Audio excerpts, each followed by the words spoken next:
Hello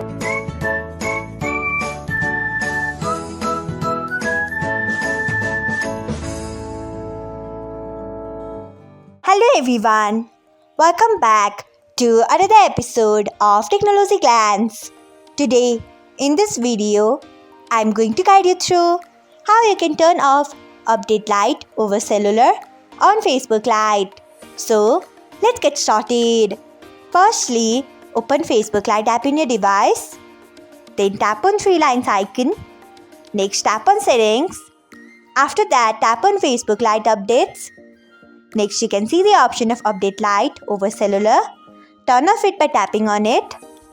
So, this is how you can turn off Update Lite over Cellular on Facebook Lite.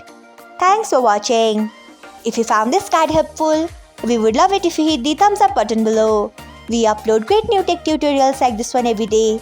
So, do not forget to subscribe to our channel and hit the bell icon so that you'll never miss another update.